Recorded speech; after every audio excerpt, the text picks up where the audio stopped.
नमस्कार साथियों, मैं आकाश भाई से आपके अपने YouTube channel Eklavya coaching classes में आपका स्वागत है। उत्तराखंड की यात्रा, जो कि एक यात्रा वृत्तांत है, जिसे लिखा है सेठ गोविंद दास ने। उत्तराखंड के यमुनोत्री, गंगोत्री, केदारनाथ और बद्रीनाथ की जिस यात्रा के संबंध में मैं आपसे यह चर्चा कर रहा हूँ, यह यात्रा बड़ी लंबी और कठिन है।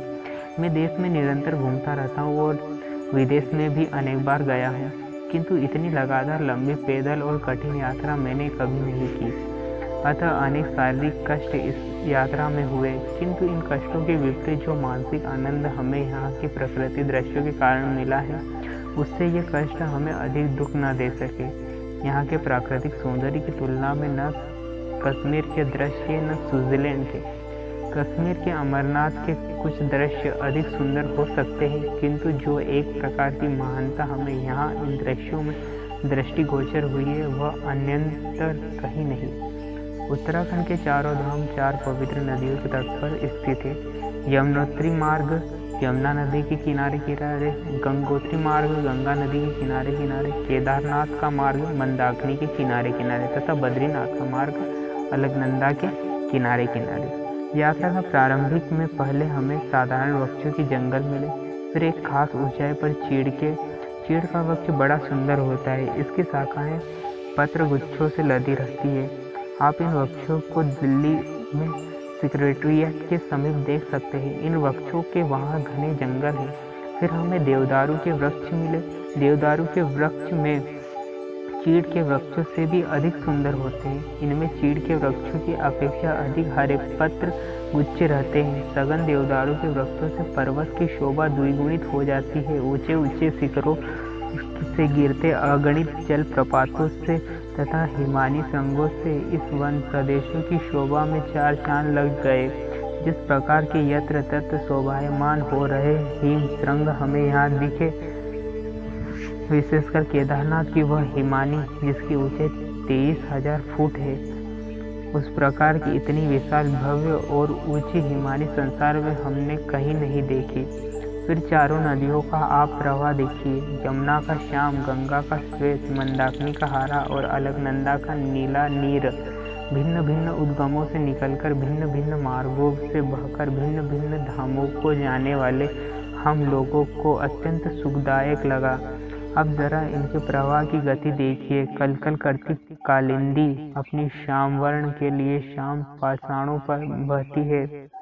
भागीरथी अपने श्वेत नीर से श्वेत और नीले पाषाण खंड को चीरती किस शान किस तूफानी वेग से तुमुलनाद करती चलती है, जिसके रूप और गति को देख हम चकित, स्तंभित और भयभीत भी हो जाते हैं। ऐसा प्रवाह मैंने दुनिया के किसी नदी में नहीं देखा। अलकनंदा भी वही वेग से और कहीं शांति से भागीरथी के अनुसरण में किसी विरह बाला की तरह दौड़ी जाती है।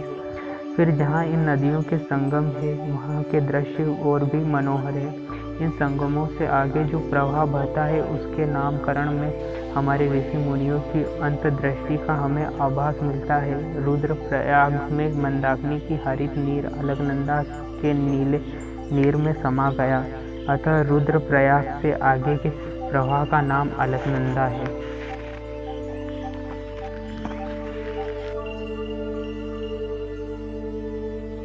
देवप्रयाग में अलकनंदा का नीला पानी भागीरथी के श्वेत नीर में समा जाता है और भागीरथी का श्वेत प्रवाह आगे बढ़ता है, इसीलिए इसका नाम गंगा ही आगे माना गया है। प्रयागराज में ही देखिए, यमुना का श्याम जल परिणाम से अधिक होते हुए भी गंगा में मिलते ही विलीन हो जाता है, अतः आगे गंगा का ही नाम चला। उत्तराखंड के चारों धामों में यमुनोत्री और गंगोत्री का मार्ग जितना बिगड़ और संकीर्ण है, उतना केदारनाथ और बद्रीनाथ का नहीं। यमुनोत्री और गंगोत्री में एकदम सीधे और विकट चढ़ाई है और फिर 2, 2.5 और 3 फुट तक का सकरा मार्ग, हजारों फीट नीचे गहरे भयानक खंडर और इन सरिताओं का प्रवाह है। कहीं कहीं ऊपर सिर पर कच्चे पहाड़ जिनके टूटने का भय बना ही रहता है। यमुनोत्री के मार्ग में एक जगह तो पहाड़ में चल रही भेड़ों ने कुछ पत्थरों की वर्षा भी इन कच्चे पहाड़ों के कारण कर दी थी। हाँ, केदारनाथ और बद्रीनाथ का मार्ग अच्छा है, चढ़ाई है पर एकदम सीधी नहीं, मार्ग चौड़ा है घुमाव पर मेड़े बना दी गई है। हम लोग यात्रा और धार्मिक भावना से गए थे। वहाँ हमने देखा कि किस प्रकार पूजन होता है। केदारनाथ और बद्रीनाथ में पूजा की जो विधि मैंने देखी है उससे भी मैं अत्यंत प्रभावित हुआ। रुद्री के महामंत्रों के साथ केदारनाथ के रुद्राभिषेक और शुक्ल यजुर्वेद की स्वर संहिता ऋचाओं की साथ बद्रीनाथ के पंचामृत स्नान ने हमें गदगद कर दिया।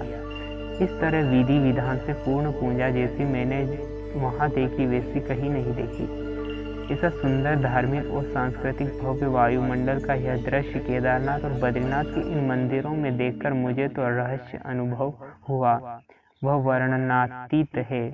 जब से हमारे ऋषि मुनियों ने इस पवित्र तीर्थों की स्थापना की, पहाड़ों की भीषण दुर्गमताओं के होते हुए भी यात्रियों की यह संख्या दिनों दिन बढ़ती ही जाती है। कदाचित कोई यह कहे कि अब पहले की अपेक्षा मार्ग अच्छे हो गए हैं, इसलिए लोग आते हैं, किंतु मैं उनसे निवेदन करूंगा कि अमरनाथ के अत्यंत दुर्गम मार्ग में आज भी लोग जाते हैं। क्या वे वहाँ के प्राकृतिक दृश्यों को देखने जाते हैं? बात ऐसी नहीं है। यदि वहाँ भी कैलाश और मानसरोवर के सदृश प्राकृतिक सौंदर्य मात्र होता तो कोई कदाचित नहीं जाता। लोगों को उनकी धार्मिक भावनाओं के साकार दर्शन इन पवित्र देवालयों में होते हैं। वे भले ही कितने ही ऊंचे शिखर और कितने ही दुर्गम मार्ग द्वारा उन्हें प्राप्त हो, श्रद्धा और भक्ति के आश्रय अनंत कठिनाइयों को झेलते लोग अतुर्भाव से दौड़ जाएंगे। तपोवन का समय अब बीत गया है। अब तो हमारी धार्मिक भावनाओं के उद्गम तीर्थ स्थलों देवालयों का समय है, जहाँ से हमारे धर्म और संस्कृति में प्राणों का संचार होता है। मैं सगुणोपासना और मंदिरों की मूर्तियों को धर्म के विकास का एक बड़ा साधन मानता हूँ। बद्रीनाथ की मूर्ति को लीजिए। इस मूर्ति में जाग की रही भावना जैसी प्रभु मूर्ति देखी 3 तेसी के अनुसार दर्शन होते हैं। यह मूर्ति 1.5 फुट ऊंचे श्याम संगमरमर की है। वैष्णव को इस मूर्ति में भगवान विष्णु के दर्शन हुए, सेवों को शिव के होते हैं, जैनियों को तीर्थ के और बौद्धों को भगवान बुद्ध के। अत्यंत हर्ष का विषय है कि कम से कम एक मूर्ति तो है ही जिसमें भारत के विभिन्न वर्गों, क्षेत्रों और संप्रदायों के विभिन्न लोगों के इष्टदेव प्रतिभासित होते हैं। यह भारत की समन्वयनकारी संस्कृति की प्रतीक बन रही है। महर्षि वेदव्यास और शंकराचार्य आदि के कार्यों में उनके निवास स्थान में हमें आज भी यह प्रत्यक्ष दर्शन हुए हैं। वेदव्यास ने यही महाभारत की रचना की थी। यही निकट जो वेदव्यास की गुफा है, उसके समीप नर और नारायण पर्वत तथा सरस्वती का पावन प्रवाह है। गुफा से तीनों सुंदर दर्शन होते हैं।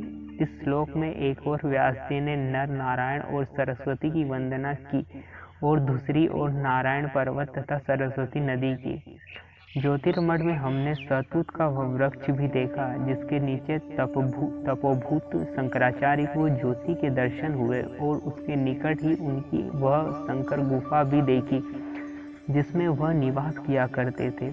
इसी वृक्ष के नीचे भगवान शंकराचार्य ने तत्व ज्ञान के उस महान ग्रंथ शांकर भाष्य की रचना की थी।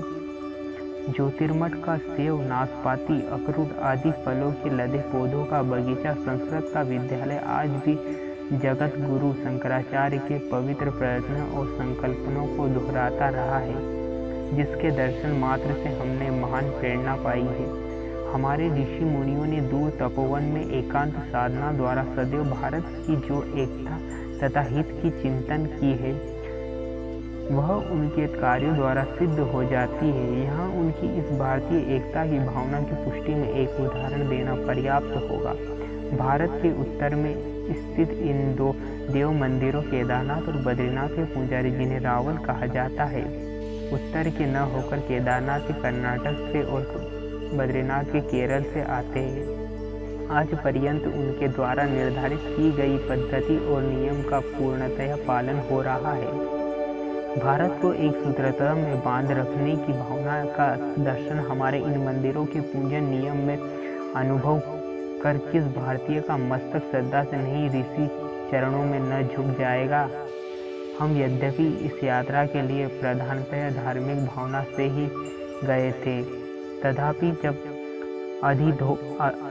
अधिभौतिक शरीर है, जिसके लिए कहा गया है कि शरीर माध्य खलु धर्म साधन, तब तक मानव किस प्रकार रहता है और क्या क्या सहता है, इससे भी आंखें नहीं मूंदी जा सकती। अतः आध्यात्मिक प्रेरणा से इन 7 सप्ताहों का जीवन ओतप्रोत रहने पर भी हम यहाँ की गरीबी को देख दुखी हुए बिना नहीं रह सकते हैं। यहाँ इतना पानी जितना अन्यत्र कहीं नहीं है, उसका सिंचाई में कम से कम उपयोग होता है। इस सिंचाई से केवल अधिक अन्न ही नहीं उपजाया जा सकता है, परंतु लंबे चौड़े फलों के उद्यान भी लगाए जा सकते हैं।